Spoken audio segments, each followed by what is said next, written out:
کاک باخەوان چۆنی؟ الو باش کاک باخەوان الو گوێم لێتە کاک باخەوان گوێم لێتە قەپات داوەشەی هەزار جاری باشە کاک عادل بە قوربان دەنگ هیچ عیبی نییە هیچ عیبی نییە ڕاست ناکەی دەنگی منت ناسیەوە زۆر شەرمە لە بۆ تو کە تەلەفۆن بەو شێوە لە ترسدا دەخەی لەبەر ئەوی دەزانی تۆ دیفاع لە سیستەمەک دەکەی ئەو سیستەمە چەندە تاوانبارە تۆ دەی دیفاع لە نێچیرێک دەکەی کە باش دەزانێ نێچیر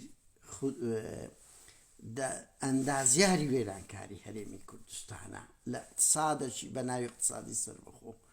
زۆر شەرمە تەلەفۆندا دەخەی بەس ئازان بچن لە ڕوودا و لە تەلەڤیزۆنەکان کە قسە بکەن لەبەر ئەوی دەزان لەوێن دەر پرسیاری باشتان لێ ناکرێ خت و کەشتان نادەن دەچن لە بۆ ڕکلامکردن ئێوە بەشەکن عادل باخەوان لەو سیستەمەی فەسادەی کە هەیە لەبەر ئەوەی ئەو مەتحوسەنانەنگۆ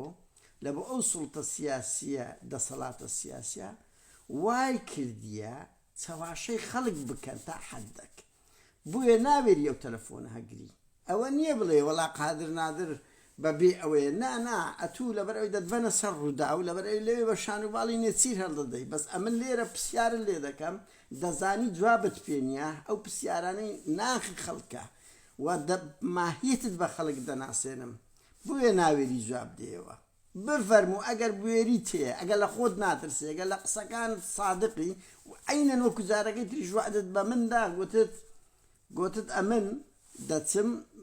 تەلەفۆن لۆ دەکەمەوە بەس نان بخۆم ئەوە بۆ 2 ساڵە نانەکە تەواو نەکرد کورە شەرم لە خۆتان بکەن عادل باخەوە نمونەی موسەقەفی بەناوینگۆ لەو ئەوروپایە مۆدێرنە ئەو هەموو شتە جوانە دەبینی دەچی دیفاع بە شانوباڵی نێچیرێک هەڵدەدەی باش دەزانی کە ئەندازیاری وێرانکاری خەرج